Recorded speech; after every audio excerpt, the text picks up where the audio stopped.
मी 13 ऑगस्टला गोदावरी नर्सिंग कॉलेजला माझ्या मिसेसला ड्युटीवर सोडा येत होतो.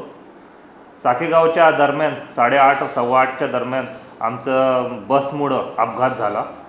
पोराला वाचवण्याच्या चक्करमध्ये बसनं आम्हाला धडक दिली. मिसेस एकदम बस खाली चालली गेली आणि माझ्या डोक्याला मार लागला असा की मी तिथंच बेहोश होतो. की तिनं आपल्या स्वतःच्या डोळ्यानं आपलं कसं हे होते की ते सगळं पाहिलं तिनं.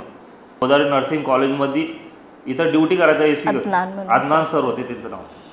त्यांना तात्काळ 1 घंट्यानंतर आम्हाला पाहिलं की इथं कोणी पडलेलं आहे. तिला ड्युटीच्या ड्रेसवर पाहिलं तर लगेच रिक्षा बोलवली. रिक्षा बोलून तर आम्हाला डायरेक्ट गोदावरीमध्ये यायच्या पूर्वी आमची सगळी प्रोसेस झाली ऑपरेशनची. इथं OTला कॅज्युलिटीला होस्ट इथं गोदावरीच्या एंट्री गेटवर आला. तिचे तत्काळ कॅज्युलिटीमध्ये तिथं जे बी मास्क जे फाटलेले हात गीत सगळं तिथं शिवताच आहे. की ते बघून मी एकदम हे होतो की आता काय होईल कसं होईल की मिसेस वाचणार भविष्य आपलं कसं नाही की वाचणार की वाचणार नाही की काय होणार.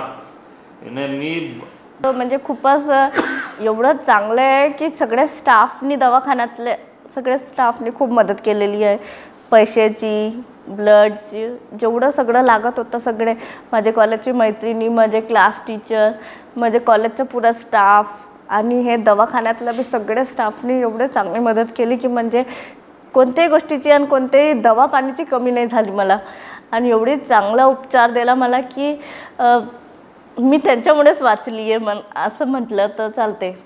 बाप आपल्या मुलीला कसं पालन पोषण करतो कसं उभं करतो तसं आज या डॉक्टर दवाखान्यामध्ये माझ्या खूप मोटिवेट केलंय. एकदम आपल्या मुलीसारखं तिची ड्रेसिंग मी माझ्या अक्षता मध्ये मी इथं ड्रेसिंग मी 5 घंटे पाहिली नाही की अशी होती. कारण की तिचे पुऱ्या हातापायाला काहीच मास्क नव्हता. सिर्फ हाड दिसत होते. तिचे आमचे उल्हास पाटील जे डॉक्टर मोठे ते रोज सकाळी येऊन पहिले चेक ते बघायचे की कसं आहे काय आहे. रोज यायचे ते बघायचे. ठीक आहे तुला आज आम्ही आज दोघं आहे आमच्या मुलीच्या आणि या गोदावरी मेडिकल कॉलेजच्या मुळे इथं उभे पायावर चालत नाही तोपर्यंत त्यांनी माझ्याकडे म्हणजे एकदम खूप चांगलं लक्ष दिलेलं आहे. नमस्कार, मी doctor Piyush Pawar, department of orthopaedics, doctor Ulhas Patil वैद्यकीय महाविद्यालय जळगाव. जवळपास 1 वर्षापूर्वीची गोष्ट आहे. ऑगस्ट 2022ची गोष्ट असेल. आमच्याच कॉलेजच्या नर्सिंग स्टुडंट दीपिका वाघमारे यांचा बससोबत अपघात झाला साखेगाव येथे. त्याच्यानंतर आम्हाला आमच्या आपत्कालीन विभागातून कॉल आला की आपल्याच कॉलेजची स्टाफ आहे की जिला बस सोबत अपघात झाला आहे व तिच्या दोन्ही पायांना व हातांना इजा झालेली आहे. इजा ही खूप अधिक प्रमाणात गंभीर होती. त्याच्यानंतर आम्ही तिला आपत्कालीन विभागामध्ये प्रथमोपचार दिले व त्याच दिवशी आम्ही तिला ऑपरेशन थिएटरमध्ये घेण्याचे ठरवले.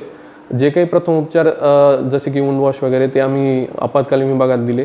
त्याच्यानंतर आमचा डिसिजन सगळं जे असेसमेंट करून जे आमचा डिसिजन ठरला ते की हिला आजच्या आजच आपल्याला OTत घ्यावं लागेल. त्याच्यानंतर जो एक साधारण जखम झाल्यानंतर किंवा ट्रॉमा झाल्यानंतरचा एक गोल्डन पिरियड असतो त्या गोल्डन पिरियडच्या आतच आम्ही तिला OTत घेतलं व जे काही गरजेच्या ज्या शस्त्रक्रिया होत्या किंवा ऑपरेशन होते ते करण्यात आले. ऑपरेशन दरम्यान काही ज्या आम्हाला गंभीर हे आल्या जे कॉम्प्लिकेशन असते त्यांना वाचून आम्ही ऑपरेशन हे बऱ्यापैकी चांगले पार पाडले.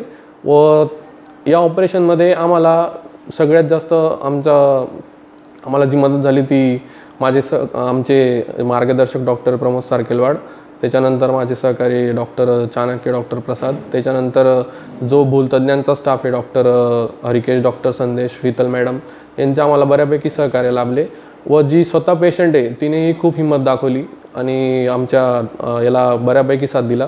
त्याच्यानंतर ऑपरेशननंतर त्यांची वेळोवेळी 2 ते 3 वेळा ड्रेसिंग होत होती दिवसातनं व त्याचीही काळजी घेण्यात आली. ह्या सगळ्यामागे आम्हाला हे सगळं करण्याची हिंमत जी दिली ती जी कुठून आली ती आमचे चेअरमन डॉक्टर उल्हास पाटील यांच्याकडनंच आम्हाला ती प्रत्येक सकाळी जी भेटत असते जी ऊर्जा आहे ती आम्हाला प्रत्येक सकाळी भेटत असते.